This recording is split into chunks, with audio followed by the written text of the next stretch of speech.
अनंत कोटि ब्रह्मांड नायक अकारण करुणा वरुणालय परात्पर ब्रह्म भगवान श्री सीताराम सरकार के चरणों में बारंबार वंदन। भूतनाथ भगवान विश्वनाथ, जगत जननी मां जगदम्बा मां भवानी एवं अनंत बलवंत श्री हनुमंत लाल जी महाराज के चरणों में साष्टांग दंडवत प्रणाम। प्रातः स्मरणीय परम पूज्यपाद गोस्वामी श्री तुलसीदास जी महाराज के चरणों में बारंबार वंदन। बाहर की आवाज आ रही है। गुजरात के इस सूरत शहर में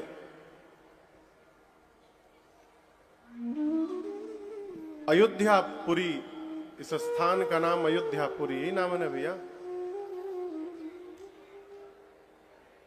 नगरी, अयोध्या नगरी, एक ही मतलब है, पूरी चाहे नगरी हो।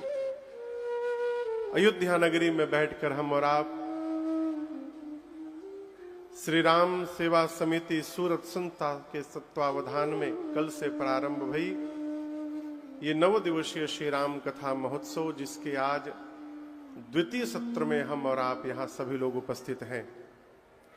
कथा के केंद्र में बड़े भैया श्रीमान अखिलेश भैया जी, आप सभी लोगों को मेरा सादर जय सिया राम, और ऊर्जा से कहिए जय सिया राम।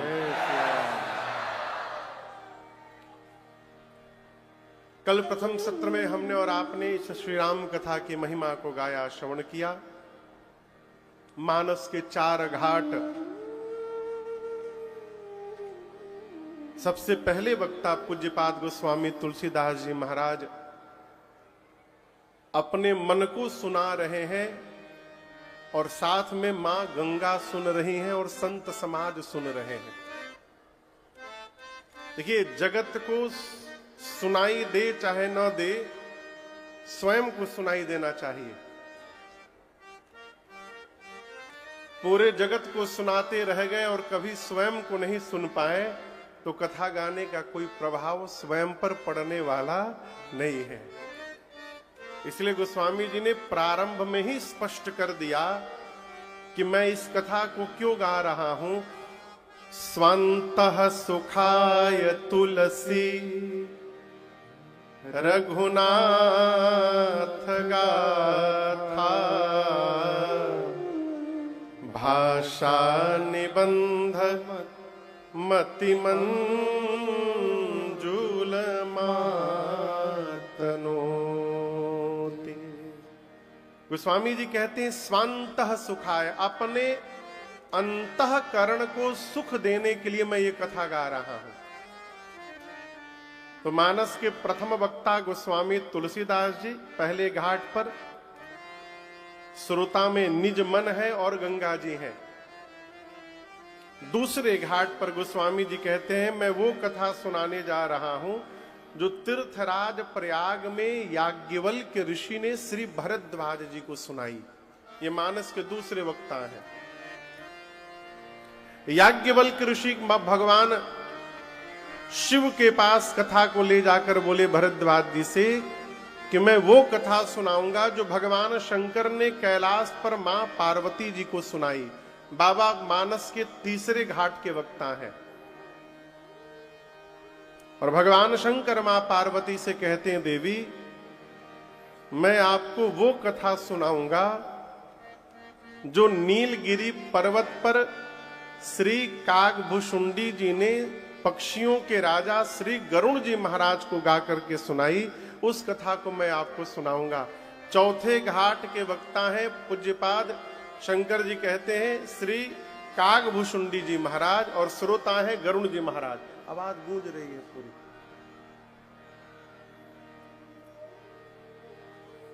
आज से ठोड़गा नहीं, कुछ भी करिए आप।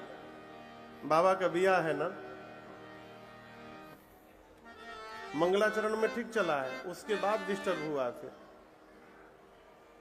तो जो छुए थे उसको फिर छू दीजिए। ये मानस के 4 घाट और 5वां घाट है सूरत का ये अयोध्या नगरी ग्राउंड।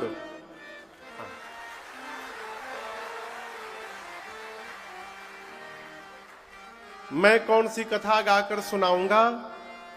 इन चारों घाटों पर चारों वक्ताओं ने जो कथा गाकर सुनाया है, अपनी बुद्धि से जितना मैंने सुन रखा है, यहां से मैं आपको सुनाने का प्रयास करूंगा। ये 5वां घाट है और इस घाट का नाम है भाव घाट। मैं भाव से सुनाने का प्रयास करूंगा और यही आशा रखूंगा कि उसी भाव से आप सुनने का प्रयास करेंगे। कल आपसे निवेदन किया, श्री रामचरितमानस में 7 कांड है, बाल कांड से लेकर उत्तर कांड तक। बाल कांड के प्रारंभ में गोस्वामी जी ने 7 श्लोक की रचना की। गणपति भगवान सरस्वती जी की वंदना की, वर्णानाम अर्थ संघानाम रसानाम छंदसामपि मंगलानाम च कर्तारो वंदे वाणी विनायको। फिर भगवान शंकर मां पार्वती की वंदना की, वाल्मीकि ऋषि हनुमान जी की वंदना किए, सीता जी रघुनाथ जी की वंदना किए, ब्राह्मणों की वंदना किए, संतों की वंदना किए। सबकी वंदना करने के बाद गोस्वामी जी कथा को लेकर तीर्थराज प्रयाग पहुंचे और यहीं से आज की कथा प्रारंभ होती है। बाबा कहते हैं, भरद्वाज मुनि बसहे प्रयागा, भरद्वाज मुनि बसहे प्रयागा, तीनहि राम पद अति अनुरागा, तीनहि राम पद अति अनुरागा, तापस समातमा दया निधाना, तापस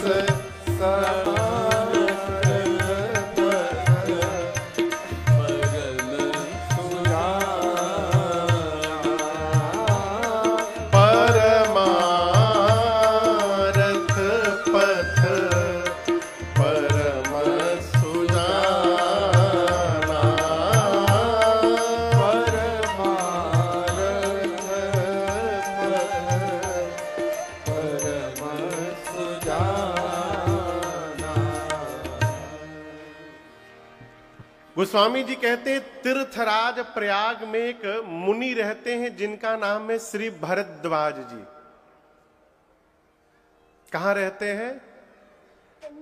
आप लोग भी बीच में बोला करिए, कहां रहते हैं? प्रयाग में। यहां प्रयाग से कोई है?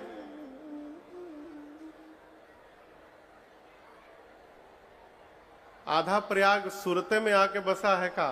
आज नाम के मुनि रहते हैं और गोस्वामी जी ने इनका परिचय दिया। अब बड़ा अद्भुत विषय है यह, दर्शन करिए। समाज में हम जब किसी का परिचय देते हैं तो कहते हैं बहुत बड़े आदमी हैं, इनकी इतनी बड़ी बंगला है, इतने बड़े एम्पायर के मालिक हैं, इतनी गाड़ियां हैं, इतने जमीन है। वर्तमान समय में किसी की प्रशंसा की जाती है तो ऐसे उसका परिचय दिया जाता है। लेकिन यहां गोस्वामी जी ने भरद्वाज जी का परिचय ऐसे नहीं दिया कि इनके 50 आश्रम हैं। मैं आपको एक घटना बताऊं। 2010 में हरिद्वार में महाकुंभ लगा था, तो ऋषिकेश में उज्जैन के एक मौनी बाबा थे। अवस्था उस समय उनकी लगभग 80 साल की थी और वो 60-65 साल से मौन थे। अद्भुत विलक्षण विभूति। तो पूज्य महाराज श्री के साथ मैं उनका दर्शन करने गया, मौनी बाबा का, मिश्रा जी। तो मैं बैठा था, मैं तो बच्चा था, मैं बैठा था। एक भारत के बहुत बड़े संत, मैं उनका नाम नहीं लूंगा, वो भी वहां बैठे थे। तो उन्होंने मौनी बाबा से कहा कि प्रभु आपकी कृपा है, 28 आश्रम हो गए हैं अपने पूरे देश में। मौनी बाबा सुनकर मुस्कुराए और इस बात को उस महात्मा ने 3 बार कहा, आपकी कृपा प्रभु 28 आश्रम हो गए हैं। जब 3-4 बार वो बोल दिए तो मौनी बाबा स्लेट उठाए और चौक लिए, उसी पर लिख के बोलते थे। उस पर लिखे वो, मैं बैठा था सामने, कि मेरे आश्रम को भी अपने नाम लिख करके 29 पूरा कर लो। ये परिचय नहीं दिया श्री भरद्वाज जी का कि उनके कितने आश्रम हैं, क्या परिचय दिया? 3 ही राम पद अति अनुरागा। क्या परिचय दिया? ये भरद्वाज जी राम जी के चरण में अनुराग नहीं, अति अनुराग रखते हैं। अति अनुराग, ये जीवन का असली परिचय है। और आपको बताऊं, ये प्रॉपर्टी वाला परिचय याद रखिएगा, संसार में कोई भी ऐसी संपत्ति नहीं है जो 100 साल तक अपने मालिक के नाम को बचा के रखे। कोई भी संपत्ति 100 साल के भीतर अपने मालिक का नाम बदल लेती है। जो संपत्ति आज आपके नाम चढ़ी है, 100 साल के भीतर बेटे के नाम चढ़ जाएगी। बेटा लायक हुआ तो, अब बेच दिया तो राम जी जाने। तो इससे जो परिचय दिया जा रहा है, ये अक्षुण रहने वाला नहीं है। और यदि आपका परिचय जगत में ये हो गया कि आप भगवान के भक्त हैं, युगों युगों तक इसको लिखा जाएगा कि कोई था जो भगवान का भक्त यहां आया था। ये परिचय है। तीर्थराज प्रयाग में रहते हैं भरद्वाज जी। एक वर्ष आप सब जानते हैं, प्रयाग के हैं तो प्रयाग में माघी मेला लगता है। जनवरी में लगेगा, 1 महीने का। पूरे देश के ऋषि मुनि आते हैं, वहां वास करते हैं। एक बार मेला जब पूर्ण हुआ और ऋषि लोग अपने अपने आश्रम जाने लगे, तो उनमें एक मुनि है जिनका नाम है श्री याज्ञवल्क्य जी। भरद्वाज जी उनके पांव को पकड़कर बोले, प्रभु सब जा रहे हैं, आप न जाइए अभी। लेकर गए, बिठाएं, उनका पूजन की और पूजन करके बोले, प्रभु नाथ एक संशय बड़ मोरे।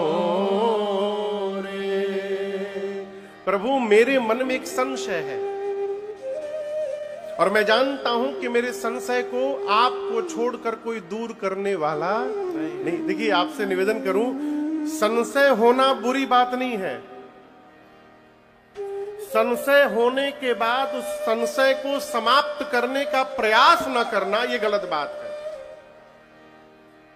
जैसे कोई अपने ऊपर नहीं लेगा, घर में जो काम चोरवा आदमी होता है ना, काम चोर, समझ रहे हैं ना, उसका एक ही सिद्धांत है, कोई काम बोलिए हमको तो आता ही नहीं है, हमको तो आता ही नहीं। एक संशय है और मैं जानता हूं कि मेरे संशय को इस धरती पर आपको छोड़कर कोई दूर करने वाला नहीं है। इसलिए प्रभु मैं आपको यहां रोका हूं। याज्ञवल्क्य ऋषि पूछे, क्या संशय है? भरद्वाज जी कहते हैं, राम कवन प्रभु पूछऊं तो ही, राम कवन प्रभु। सुनकर गाइए आप लोग भी। तो कई कृपा निधि मोहि, एक राम अवधेश कुमारा, एक राम अवधेश कुमारा, हित विदित संसारा, नारी विरह दुख लहु अपार,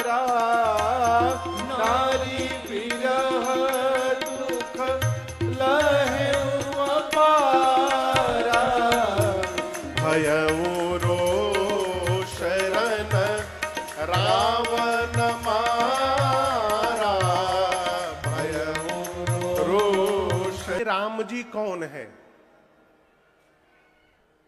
किसके बारे में पूछा? जोर से बोलिए। राम जी के बारे में। आप में से ऐसा कोई है जो राम जी को नहीं जानता है? यहू में 2-3 लोग हाथ उठा दिए हैं। और दर्शन करिए, केवल ये नहीं पूछा कि राम जी कौन है, आगे कहते हैं कि एक राम जी को मैं भी जानता हूं। अयोध्या वाले महाराज श्री दशरथ जी के पुत्र राम, उनकी महिमा कीर्ति त्रैलोक्य में विदित है। उनकी पत्नी सीता का हरण हुआ, राम जी को क्रोध आया और युद्ध में जाकर रावण का अंत कर दिया। याज्ञवल्क्य ऋषि बोले, फिर पूछना क्या चाहते हैं? भरद्वाज जी बोले, प्रभु जिन राम जी को मैं जान रहा हूं, क्या भगवान शंकर भी उन्हीं राम जी का नाम जपते हैं? कि शंकर जी कैलाश में जिनका नाम जपते हैं राम राम राम राम, वो कोई और राम है, अब मैं जिनको जानता हूं ये कोई और राम है। दोनों एक ही राम है कि दोनों अलग अलग राम है? आप लोग बताइए, दोनों एक ही है कि दोनों अलग अलग है? एक ही है ना? यदि आपको पता है तो क्या भरद्वाज जी को नहीं पता होगा? होगा ना? तो पूछ क्यों रहे हैं? देखिए, भगवान के भक्त का यही लक्षण है कि वो जब जगत में कहीं बैठे तो ऐसी ही वार्ता करे जिससे भगवान की कथा प्रारंभ हो जाए। आप समझ रहे हैं? 2 प्रकार के लोग होते हैं। एक वो जो कहीं बैठ जाते हैं तो 5 मिनट में भगवान की चर्चा प्रारंभ हो जाती है, और एक वो व्यक्ति भी है संसार में जो चलती हुई कथा में आकर बैठ जाए और ऐसा प्रश्न पूछ देता है कि कथा बंद हो जाती है और मारपीट शुरू हो जाता है।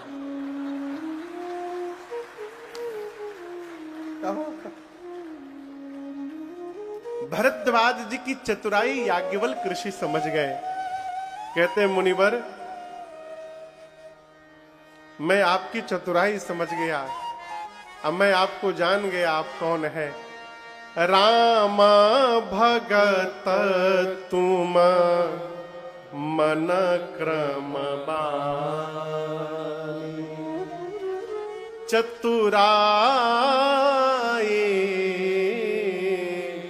तुम्हार मैं जानी। आप चतुर हैं। देखिए, चतुर में और चालाक में बड़ा अंतर है। चतुर में और चालाक में बड़ा अंतर है। चालाक यदि कोई कहे तो सोचना चाहिए अपने विषय में। यदि कोई चतुर कह रहा है तो ये सौभाग्य का विषय है, क्योंकि चतुर कौन है? जो मनुष्य का शरीर प्राप्त करके और भगवत कथा की रचना बनाता रहे, भजन की रचना बनाता रहे, वो चतुर व्यक्ति है। गोस्वामी जी ने तो कही दिया, चतुर शिरोमणि। जो मनुष्य इस संसार में आकर भगवत नाम में लगा हुआ है वो चतुर नहीं है, वो चतुरों का शिरोमणि है। चतुर शिरोमणि। शिरोमणि से हमको बात याद आ गई, बोलूं? एक फंक्शन होता है रिंग सेरेमनी, आप लोग जानते ना, विवाह में। तो गांव से हमको एक लोग फोन किए, महाराज जी अमुक तारीख को आप कहां हैं? हम लोग, क्यों? हमारी बिटिया का रिंग शिरोमणि है। तो हम तो पहले 2 मिनट सोचे, रिंग शिरोमणि आज तक पहली बार हम सुनी, कहां से आ गया? तो पता चला कि सेरेमनी को शिरोमणि बोल रहे थे। चतुर शिरोमणि कौन? जो भगवान की भजन की रचना बना रहा है। हमारे अखिलेश भैया, इनसे मैंने कहा आप राम कथा सुनिए लिए हैं 2 साल पहले, आनंद करिए। बोले नहीं महाराज जी, सूरत में राम कथा सुननी है जिससे सूरत वासियों को लाभ मिले। आप हूं चतुर आदमी है, जो भगवत कथा का आयोजन करे वो चतुर आदमी। बोले मैं आपकी चतुराई समझ गया, आप राम जी की कथा सुनना चाहते हैं। और आपसे बताऊं, ये चतुरता भगवत कथा सुनने की बिना सत्संग के प्राप्त होने वाला नहीं है। जय हो। राम जी ने शबरी मैया को नवधा भक्ति सुनाई, 9 प्रकार की भक्ति। पहली भक्ति क्या सुनाई? प्रथम भगति संतन कर संगा। पहली भक्ति सुनाई, संत का संग करिए। और जब संत का संग करिएगा तो दूसरी भक्ति आएगी, दूसरी रति मम कथा प्रसंगा। बिना सत्संग में गए भगवत कथा के प्रति प्रीति जागृत होने वाली नहीं है। इसीलिए कबीरदास जी कहते हैं, संतन के संग लाग रे तेरी अच्छी बनेगी। संतन के संग लाग रे तेरी अच्छी बनेगी। संतन के संग लाग रे तेरी अच्छी बनेगी। संतन के संग लाग झूठे जग में जन्म गवायो। लोभ मोह में जन्म गवायो। लोभ मोह में जन्म गवायो। अब जाग सके तो जाग रे, हाँ जाग सके तो जाग रे तेरी अच्छी बनेगी।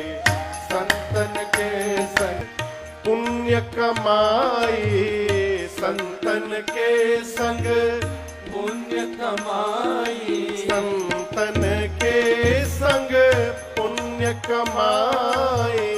संतन के संग पुण्य कमाई।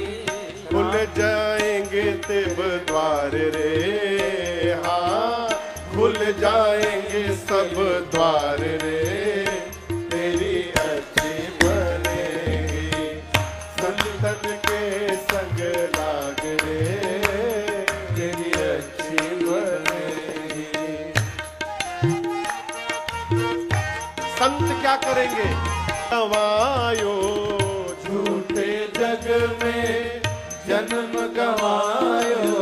लोभ मोह में जन्म गवायो। लोभ मोह में जन्म गवायो। अब जाग सके तो जाग रे, हाँ जाग सके तो जाग रे तेरी अच्छी बनेगी। संतन के संग लाग रे। अरे संतन के संग लाग रे तेरी अच्छी बनेगी। याज्ञवल्क्य ऋषि बोले भरद्वाज जी से, आप राम जी की कथा सुनना चाहते हैं, इसलिए मेरे सन्मुख मूढ़ बन करके आपने प्रश्न किया। मैं आपको कथा अवश्य सुनाऊंगा, लेकिन राम जी की कथा से पहले मैं बीच में एक दूसरी कथा सुनाता हूं आपको। और कथा को लेकर याज्ञवल्क्य ऋषि कैलाश पर्वत गए। कहते हैं त्रेता युग में भगवान शंकर एक बार अपनी अर्धांगिनी सती मैया के साथ, यहां जो दिखाई दे रही हैं आपको, ये सती जी नहीं है। कौन है? जोर से बोलिए। मां पार्वती हैं। और यही पार्वती मैया पिछले जन्म में सती मैया थी। मां भवानी को लेकर, सती मैया को लेकर शंकर भगवान कैलाश से उतरे और दंडकारण्य में अगस्त्य मुनि के आश्रम पर राम कथा सुनने गए। इसके पीछे भी एक कथा है। आप में से कोई विंध्याचल का है? विंध्याचल मिर्जापुर के आसपास? हाँ ठीक है, देख लिए। हाँ, वहां विंध्य पर्वत है। विंध्याचल में विंध्य पर्वत है। एक बार विंध्य पर्वत इतना विस्तार अपना करने लगे, इतना विस्तार करने लगे कि देवता डर गए कि इतना बढ़ रहे हैं तो आगे क्या होगा। तो सभी धरती पर जितने पर्वत हैं, सभी पर्वतों के गुरु हैं श्री अगस्त्य मुनि। अगस्त्य मुनि काशी में रहते थे।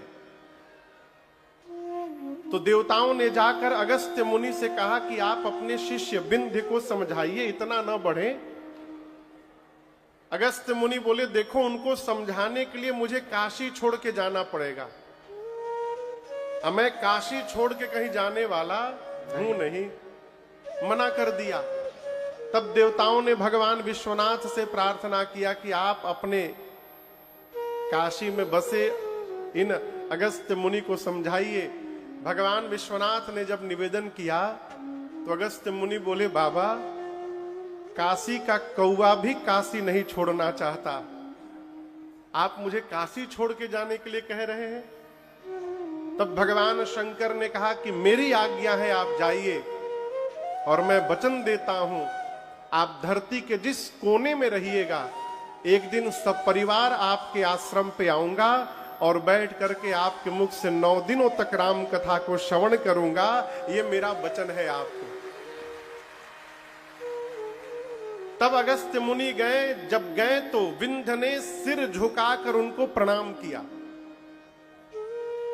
आप जब रीवा जाते हैं ना प्रयाग से, तो एक जगह पड़ता है सिरमौर,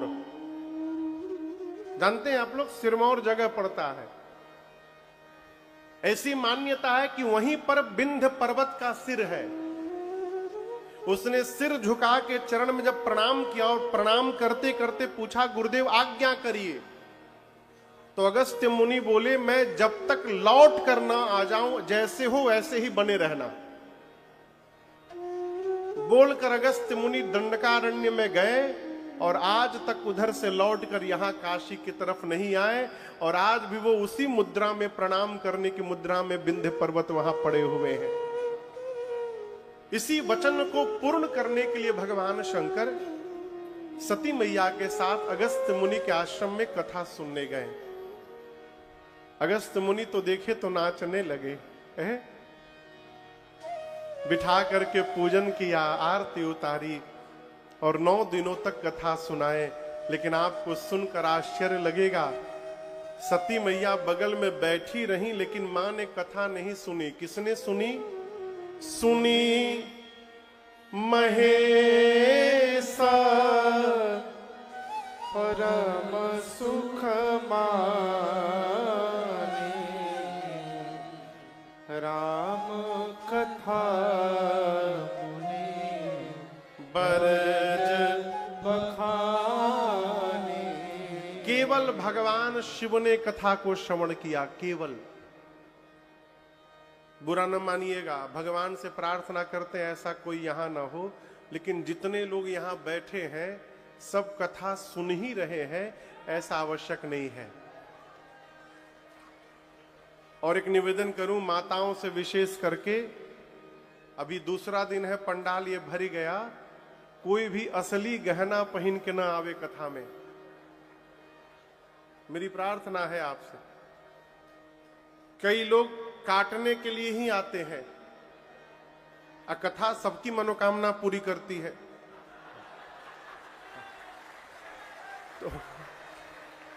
तो ऐसे किसी भी व्यक्ति की मनोकामना पूरी ना हो जाए, इसलिए आप लोग नकली गहना पहन के आइए। हम कहते क्यों पहन के आना कथा में, किसको दिखाना? अखिलेश भी एक जगह हम लोग कथा गा रहे थे, पूज्य महाराज श्री की कथा थी, मैं भी था। एक माई पूरा गहना से लद के आवे, सामने बैठे रोज।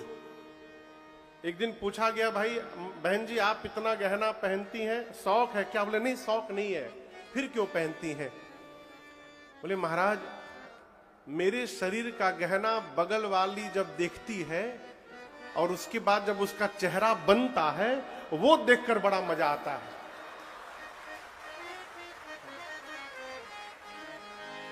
लेकिन उसमें से कहूं गहनवा यदि कट गया ना, तो फिर जो आपका चेहरा बनेगा इसलिए मेरी प्रार्थना है, बाद में पश्चाताप हो, इसलिए पहले ही सावधान रहना है। आज भले कोई पहन के आ गया है, हर 5 मिनट पर टोटे रहिएगा बानू, कल से कोई ना पहन के आवे। पिछले साल हम लोग शहडोल एमपी में कथा गा रहे थे। मैं क्यों कह रहा हूं वो बता दूं आपको, ऐसी ही भीड़ थी। 6 दिनों के कथा में कम से कम 150 लोगों का चेन कटा, माताओं का। 6 दिन की राम कथा में पुलिस सक्रिय हुई, पुलिस भी परेशान। रोज 15-16 लोगों का कट जाए चेन। अंत में पुलिस ने सिविल ड्रेस में बहनों को बिठाया जो पुलिस में थी, पब्लिक के बीच में, और उनमें से 2 पकड़ा गई। उनको ले जाकर जब उनकी सेवा की गई थाने में, तो उन्होंने पूरा भांडा खोला। बोली हम लोग 15 लोग हैं, दूसरे राज्य से आए हैं, शहडोल से 1 घंटे की दूरी पर एक रेलवे स्टेशन के पास रुके हैं। रोज वहां से ट्रेन पकड़ के हम लोग आते हैं, कथा में काट के फिर ट्रेन पकड़ के वहीं जाके रहते हैं। ऊपर से क्या बोली, हम लोग तो महाराज जी के साथ ही घूमते रहते हैं।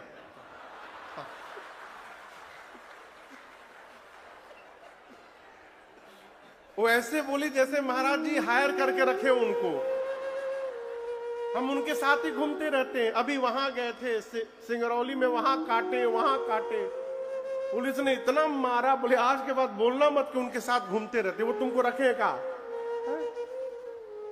तो ऐसी परिस्थिति ना आवे, मेरी प्रार्थना है।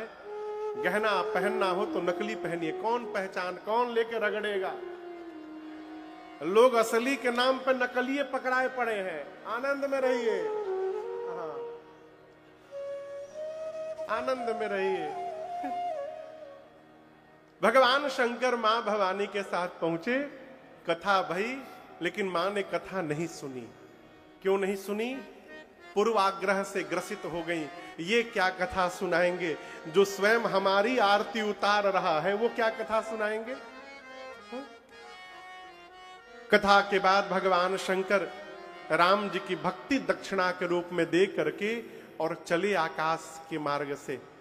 और उसी समय गोस्वामी जी कहते हैं, ते ही अवसर भंजन मही भारा, हरि रघुवंश लीन अवतारा। ते ही अवसर भंजन मही भारा, हरि रघुवंश अवतारा। पिता बचन तजी राज उदासी, पिता बचन तजी राज उदासी। दंडक बन विचरत अविनाशी, दंडक बन विचरत अविनाशी। रावण मरन मनुज कर जाता, प्रभु विधि वचन के न चह साचा। रावण मरन मनुज कर जाता, विधि वचन के न चह साचा। भगवान शंकर कैलाश चले आकाश के मार्ग से। कौन सा युग था वो? त्रेता युग। कौन सा युग था? राम जी किस युग में आते हैं? बोलिए। 4 गो युगवे है, 4 बार बोलिए, कोनो ना कोनो तो फंसिए जाएगा। किस युग में राम जी आते हैं? त्रेता युग में। गोस्वामी जी कहते हैं, जिस समय भगवान शंकर कैलाश के लिए चले, उस समय राम जी अवतार लेकर के पंचवटी में थे। और उसी दिन रावण सीता मैया का हरण करके गया है, और राम जी लक्ष्मण जी सीता मैया को रोते रोते ढूंढ रहे हैं धरती पर। ऊपर से भगवान शंकर जा रहे हैं। देखिए, आपसे एक निवेदन करूं, कथा तो सभी सुन रहे हैं, लेकिन कथा सुनने का जो त्वरित प्रभाव होता है जीवन में, वो जानते हैं क्या है? कथा सुनने के बाद यदि भगवान को देखने की प्यास बढ़ जाए तो समझिए आपने बैठ के कथा को श्रवण किया है।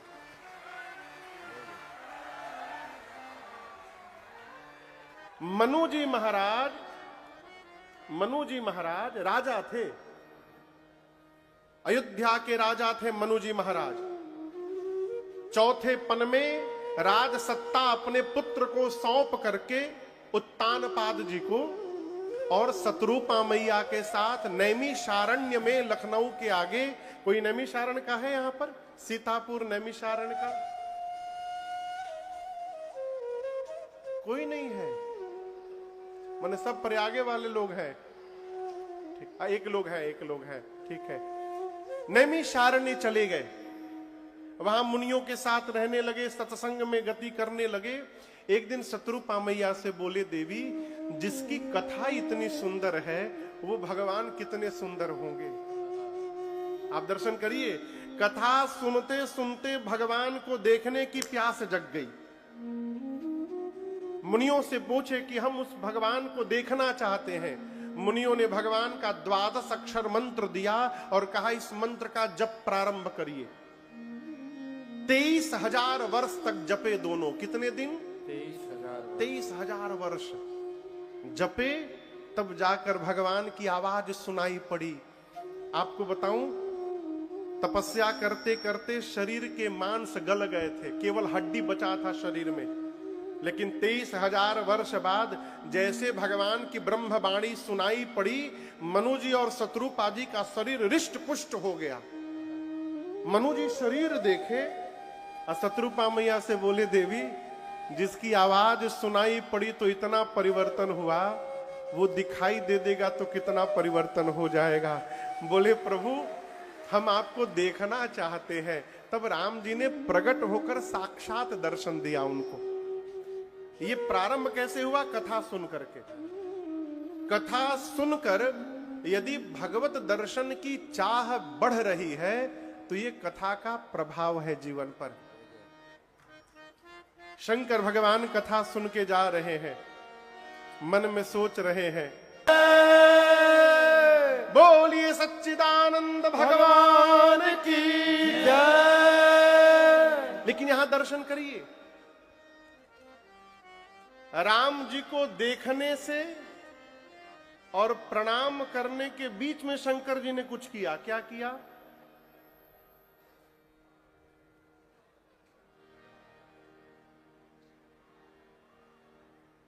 शंकर जी ने राम जी को देखा रोते हुए और उसके बाद, हे सच्चिदानंद भगवान आपकी जयकार हो, जय हो। इन दोनों के बीच में शंकर जी ने कुछ किया। क्या किया?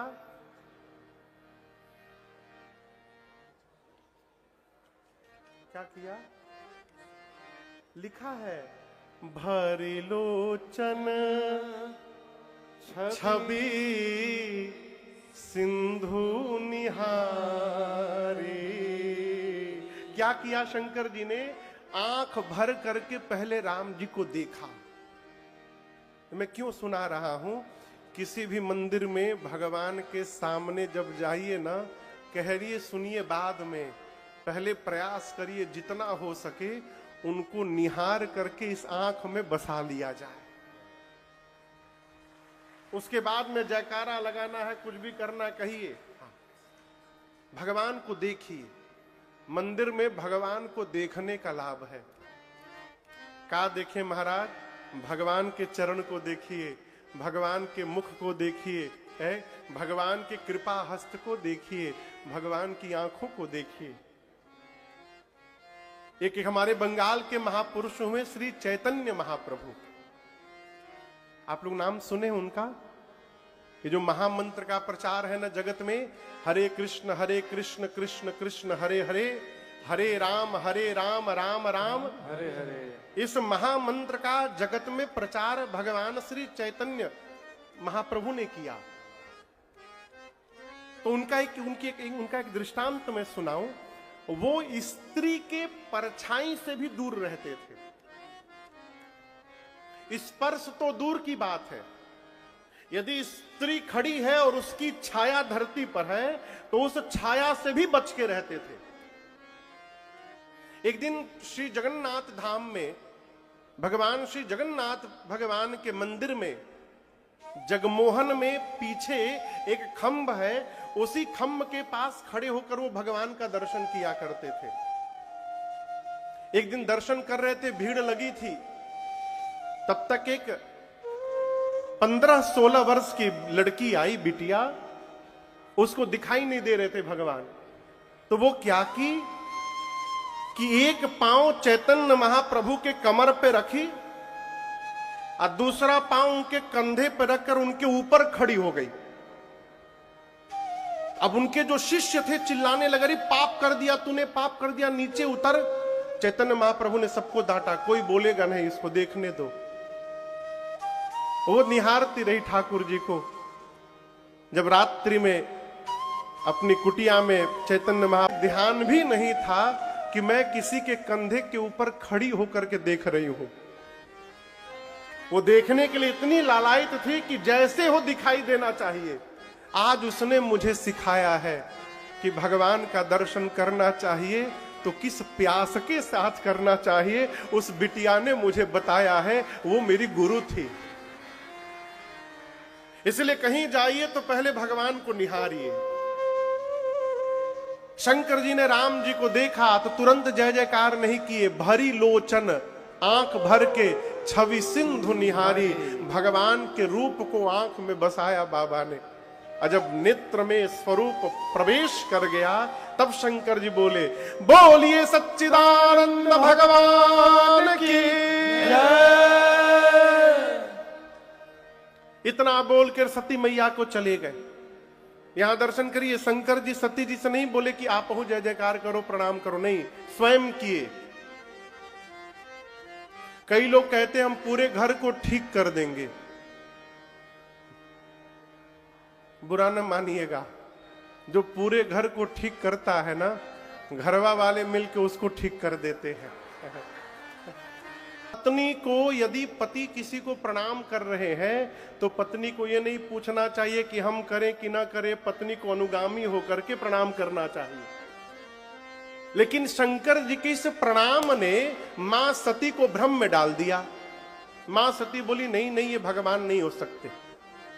कहीं भगवान भी पत्नी के लिए रोएंगे क्या? ये तो पत्नी के लिए रो रहे हैं। भगवान होते तो इनको पता नहीं रहता मेरी पत्नी कहां है। नहीं, ये भगवान नहीं है। भगवान शंकर ने बहुत समझाया।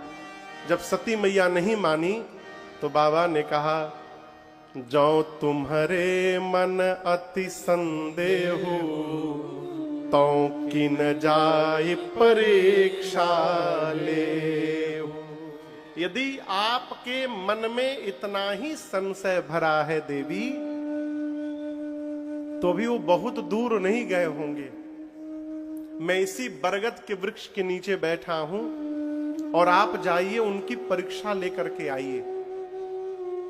सती मैया परीक्षा लेने चली गई। अब भगवान शंकर बैठकर सोचने लगे कि मैं समझा रहा हूं और सती के समझ में बात नहीं आ रही है। इसका केवल और केवल एक अर्थ है कि विधाता सती से विमुख हो गए हैं। अब सती का भला होने वाला नहीं है। बात जब समझ में आनी बंद हो जाए, इसका अर्थ है कि हमारा सर्वनाश अब निकट आ गया है। ये सीधा अर्थ है।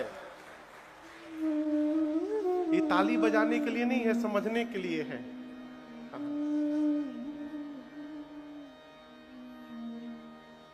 शंकर भगवान मन में सोचे कि होई ही सोई जो राम रचि राखा, को करी तरक बढ़ावे साखा। अपनी ओर से 2-3 बार प्रयास करना चाहिए। यदि सामने वाला नहीं समझ रहा है तो ये मान लीजिए अब जो ठाकुर जी रचे हैं वही होके रहेगा। अब हरी इच्छा। भगवान शंकर बैठ के जाएगा। भगवान होंगे तो जान जाएंगे सती नहीं, सीता नहीं, सती है। अब मैं जानती हूं भगवान नहीं है, देखते दौड़ के आएंगे सीता सीता कह के। राम जी लक्ष्मण जी के आगे आगे सीता जी का रूप बना के सती मैया चलने लगी। राम जी के पहले लक्ष्मण जी ने देखा और लक्ष्मण जी मन में बोले, अरे ये तो नकली भाभी है। No, she is not my bhabhi. मेरी भाभी तो भैया के पीछे पीछे चलती है और ये कहां चल रही है? आगे आगे। ये नकली भाभी है। राम जी ने देखा तो राम जी अपने दोनों हाथ को जोड़कर बोले, मैं दशरथ नंदन राम आपको प्रणाम करता हूं। मां अकेले अकेले घूम रही है, बाबा कहां है? जैसे राम जी ने पूछा, कहे वो बहोरी कहां वृषकेतु, विपिन अकेली फिरहु के ही हेतु।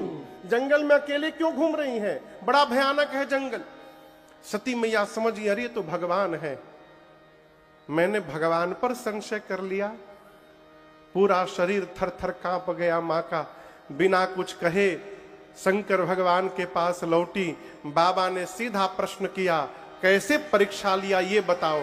मां ने कहा, कछु ना परीक्षा लीन गोसाई, कछु ना परीक्षा लीन गोसाई, कीन्हा तो तुम कहा सोमृषा न होई, जो तुम कहा सोमृषा न होई, मोरे मन प्रतीत यदि सोई, मोरे मन प्रतीत यदि सोई, मोरे मन प्रतीत यदि सोई। सती मैया ने कहा, प्रभु मैंने कोई परीक्षा नहीं ली। बाबा ने पूछा, फिर क्या किया? मां बोली, जो आपने किया। मैं भी गई और दूर से ही प्रणाम करके चली आई। शंकर भगवान बोले, हो नहीं सकता। बाबा ध्यान में गए और ध्यान में जाकर बाबा ने देखा, सती कीन्ह सीता कर वेशा। मेरी सती ने मेरी मां का रूप बनाया। बाबा का पूरा शरीर कांप गया। और आपको बताऊं, इस पूरे प्रकरण में भी भगवान शंकर सती मैया का अपराध नहीं मानते। ये बड़ी अद्भुत बात। शंकर भगवान कहते हैं कि मेरी सती ने मेरे से झूठ बोला नहीं है, सती से झूठ बुलवाया गया है। किसने बुलवाया है? तो राम जी की माया ने झूठ बुलवा दिया है। प्रेरी सती ही जेही झूठ कहा। मैं क्यों सुना रहा हूं?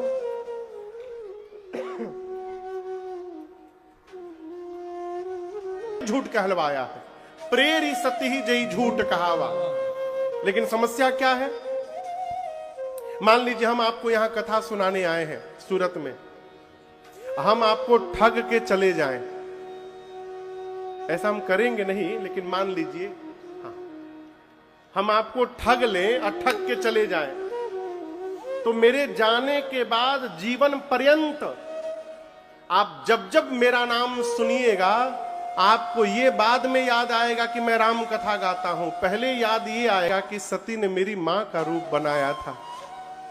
और जिसको देखने के बाद मां की याद आएगी, उसके साथ मैं गृहस्थ धर्म का निर्वाह कैसे कर पाऊंगा?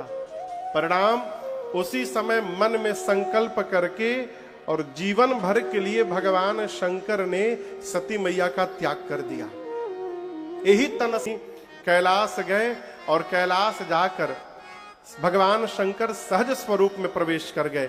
शंकर सहज स्वरूप सम्हारा, शंकर सहज स्वरूप सम्हारा, लागी समाधि अखंड अपारा, लागी समाधि अखंड अपारा, बीते संबत सहस सतासी, बीते संबत सहस समाधि शंभु अविनाशी। तजी समाधि शंभु अविनाशी। राम नाम शिव सुमिरने जानिउ सते जगत पति जाने। जाई शंभु पद बंदन कीन्हा। जाई शंभु पद बंदन कीन्हा। सन्मुख शंकर आसन। असमाधि में बैठ गए, लेकिन इसके भीतर बताऊं आपको, शंकर सहज स्वरूप संहारा, अर्थात जिस भगवान का सहज स्वरूप है उस भगवान का शंकर जी ने स्मरण किया। किनका सहज स्वरूप है? तो मेरे पीछे जो रघुनाथ जी हैं ये सहज स्वरूप में है। सहज स्वरूप, सहज सुंदर सांवरो। पार्वती जी कहती हैं राम जी का ध्यान किया शंकर भगवान ने, और जैसे राम जी दिखाई पड़े ध्यान में, बाबा समाधि में चले गए और 87,000 वर्ष समाधि में रहे। कितने दिन? 87 वर्ष नहीं, 87,000 वर्ष समाधिस्थ रहे। 87,000 वर्ष बाद जब बाबा समाधि से बाहर आए, राम राम का स्मरण किया। सती मैया समझ गई कि बाबा जग गए, मां ने जाकर प्रणाम किया है। यहां दर्शन करिए, पार्वती जी शंकर जी के बाईं ओर बैठी हैं। अर्धांगिनी को पति के बाम भाग में विराजमान होना चाहिए, वामांगी कहा जाता है। जब पूजन करे तो पूजन के समय दाहिने रहना चाहिए, और ऐसे कहां रहना चाहिए? बाईं ओर। लेकिन आज जब सती मैया शंकर जी के सामने आई हैं, प्रणाम की हैं, तो बाबा ने बाईं ओर नहीं बिठाया। कहां बिठाया? सन्मुख शंकर आसन दीना। बाबा ने अपने सामने आसन देकर मां को विराजमान किया। शंकर भगवान सोचे कि 87,000 वर्ष से अकेली हैं, बहुत कष्ट हुआ होगा। मां सती के दुख को समाप्त करने के लिए शंकर भगवान कथा गाने लगे, राम जी की कथा गाने लगे। सती मैया बैठ के कथा सुन रही है, जैसे आप लोग सुन रहे हैं। आपको एक बात बताऊं, इसी गुजरात के जामनगर में हम लोग राम कथा गा रहे थे 2019 में। मिश्रा जी, हाँ, तो 9वें दिन की कथा दिन में हुई, सुबह के सत्र में। बाकी दिन तो शाम को कथा थी। तो मैं आपको बताऊं, जहां कथा हो रही थी, ठीक पंडाल के पीछे एयरफोर्स का बाउंड्री वॉल था। एयरफोर्स का बाउंड्री वॉल था, और वहां से वो रोज जहाज उड़े, वो प्रैक्टिस के लिए। उस सुखोई न जाने कौन कौन जहाज था, भगवान जाने, फाइटर जेट। अब कथा के बीच में जहाज उड़े तो डिस्टर्ब हो जाएगा। तो जो आयोजन समिति के लोग थे वो सरकार से अनुमति लिए थे कि 2 बजे से लेकर रात को 10 बजे तक कोई जहाज न उड़े। तो अनुमति मिल गई, ठीक है, कोई बात नहीं, 9 दिन जहाज नहीं उड़ेगी 2 से लेकर 10 बजे तक। तो हम लोग बड़े आनंद में कथा गाएं। लेकिन अंतिम 9वें दिन वाली कथा सुबह 10 बजे से थी, और अनुमति थी 2 बजे से न उड़ने के लिए। तो सुंदरकांड की कथा थी। और जैसे आया कि हनुमान जी महाराज लंका जाने के लिए चढ़ पड़े पहाड़ पर्वत के ऊपर, जय श्री राम। तब तक एक जहाज पंडाल के ऊपर से उड़ा। मैं आपको बताऊं, इतना तेज साउंड था, लगा कि पंडाल ही उड़ जाएगा। हनुमान जी का उड़ी है, साथ साथ पंडालें उड़ जाई। तो मजे की बात क्या थी, जब जब जहाज उड़े ना, तो जितने लोग थे सब ऐसे देखे।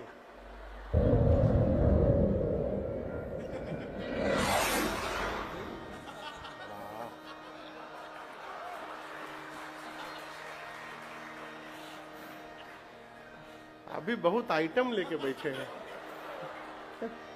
देखिए हमारे विनोद जी जहाज उड़ा दिए, तो जब जब हर 10 मिनट पर एक जहाज उड़े, उस दिन पूरी कथा में जहाजे उड़ा है, तो जैसे जहाज उड़े तो पूरा पंडाल ऐसे देखे, हमको ये समझ में ना आवे कि पर्दा लगा है ऊपर, जहाज दिखाई देगा नहीं, तो फिर सब लोग ऊपर काहे देख रहे हैं। मैं क्यों सुना रहा हूं, शंकर भगवान कथा गाने लगे, उसी समय सती मैया के पिता दक्ष को ब्रह्मा जी ने बहुत बड़ा पद दे दिया, और दक्ष जैसे पद मिला अभिमान हो गया, अभिमान हो गया। प्रतिष्ठा मिलना बड़ी बात नहीं है, प्रतिष्ठा मिलने के बाद उस प्रतिष्ठा को पचा लेना ये बहुत बड़ी बात है। उसको पचा करके सामान्य बना रहना बहुत कठिन है साहब। आदमी जब कुछ नहीं रहता है तो झुक के रहता है, जैसे कुछ बन गया, सबसे पहले तो पूरा गांव से केस लड़ता है, सबसे झगड़ा है, बहुत कठिन है। अभिमान हो जाता है। अभिमान कब नहीं होगा, जब जीवन में कुछ भी प्राप्त हो रहा हो, आप यही मानिए कि हमारे मेहनत से नहीं मिल रहा है, ये हमारे ठाकुर जी की कृपा से प्राप्त हो रहा है, अभिमान नहीं होगा। ये महामंत्र है, हमेशा जपते रहिए। करते हैं मेरे राम जी, कौन कर रहा है? राम जी। और मेरा नाम हो रहा है, मेरा आपकी कृपा से सब काम हो रहा है, मेरा आपकी कृपा से सब काम हो रहा है। करते हैं मेरे राम जी, करते हैं मेरे राम जी, और मेरा नाम हो रहा है, मेरा आपकी कृपा से सब काम हो रहा है, मेरा आपकी कृपा से। के बिना गाइए। मेरी नाव चल रही है, हैरान है जमाना, मंजिल भी मिल रही है, हैरान है जमाना, मंजिल भी मिल टूटी हुई बारी से बुझाने कैसे गा। अखिलेश भैया, तेरी कृपा से राघव, तेरी कृपा से राघव, ये कमाल हो रहा है, तेरी कृपा।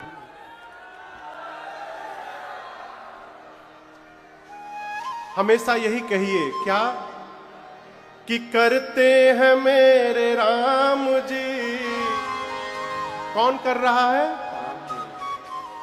करते हैं मेरे राम जी, और जगत में मेरा नाम हो रहा है। प्रभु मेरा तो सब आपकी कृपा से प्रभु काम हो रहा है। अभिमान नहीं होगा। और बताऊं, करने के बाद यदि अभिमान हो गया तो सब किया हुआ समाप्त हो गया है? एक निवेदन करूं आपसे, करने के बाद बताने से बचा जाए। यदि आपने कुछ कर दिया तो उसको बताया न जाए। बहुत पहले हमसे महाराज श्री बोले थे कि राजन, जीवन में कभी शोर मत करना, काम ऐसा करना कि शोर होने लगे। तुम शोर मत करना, अपने न बताया जाए। अभिमान हो गया दक्ष को, और भगवान शिव जो उनके दामाद हैं, दक्ष अपने दामाद को ही अपना शत्रु मानते हैं। क्यों जानते हैं? एक बार शंकर जी ने उनको प्रणाम नहीं किया इसलिए। कई लोग इतना सम्मान का भूख लेके निकले हैं कि हर कदम पर उनका अपमान होता रहता है। कथा में गए, सोफा नहीं मिला, हमारा अपमान हो गया।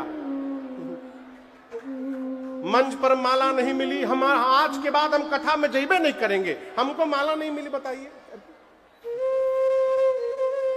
इतना सम्मान का भूख लेके क्यों घूम रहे हैं? कथा कहती है, सम्मान की चाह से जहां जहां जाइएगा अपमानित होकर लौटना पड़ेगा। कल्पना ही मत करिए कि कोई सम्मान करेगा। यदि सम्मान मिल रहा है, ठाकुर जी की कृपा है। नहीं मिल रहा है, हम तो सोचे ही नहीं थे, हरिहर आनंद में है। सोफा पर बैठेंगे सोच करके कथा में आइएगा, और यदि संयोगवश नीचे बैठना पड़ जाए तो 3 घंटा डिस्टर्ब रहिएगा। कथा कम सुनिएगा, बार बार जो सोफा पे बैठा उसी को देखिएगा।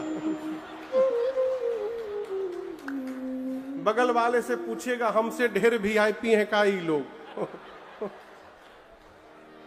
और यदि नीचे बैठकर आगे सोचेंगे कि नीचे बैठ के सुनूंगा, सोफा मिल गया तो हरी कृपा, नहीं मिला तो हम तो नीचे ही बैठ के सुनने के लिए आए थे, इससे अधिक और आनंद क्या होगा, है?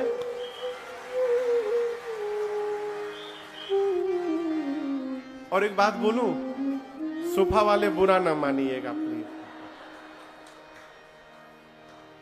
बहुत पहले हम एक शादी में गए थे, तो मिश्रा जी वहां दरवाजे पर केवल 5 कुर्सी थी। ये हम लगभग 30-35 साल पहले की बात बता रहे हैं। वहां दरवाजे पर 5 कुर्सी थी केवल। तो जो जाता था उस कुर्सी पर बैठता था। वो तभी तक बैठा रहता था जब तक नया कोई ना आ जाए। नया आता था तो वो उनको उठा दिया जाता था, नए को बिठाया जाता था। वो कब तक बैठे? जब तक और कोई ना आ जाए। कुर्सी पर बैठिएगा, सोफा पर। यदि आपसे कोई वीआईपी आ गया तो नीचे उतर के बैठना पड़ेगा। इसलिए पहले ही से नीचे बैठे रहिए। नीचे से कोई कहां उठा करके लेके जाएगा। आप जहां है वहां आनंद में बने रहिएगा। अपमान नहीं होगा। दक्ष को लगा कि शंकर जी ने उनका अपमान कर दिया, प्रणाम नहीं किया इसलिए। अब बाबा माला लेके राम राम में लगे थे, उनको पता नहीं चला कब उनके ससुर जी आ गए। भगवान शंकर को अपमानित करने के लिए दक्ष ने यज्ञ की रचना की, सभी देवताओं को बुलाया, छोड़ ब्रह्मा विष्णु महेश। और ये देवता कैलाश के ऊपर से ही जहाज लेके जाने लगे। तो जैसे पंडाल में सब लोग देख रहे थे, जैसे देवताओं का जहाज जाने लगा, सती मैया कथा छोड़ के जहाज देखने लगी। मां बोली शंकर भगवान से, प्रभु ये देवता कहां जा रहे हैं? शंकर जी बोले, आपके पिताजी यज्ञ कर रहे हैं, उसी में भाग लेने। मां ने कहा, प्रभु पिता के घर उत्सव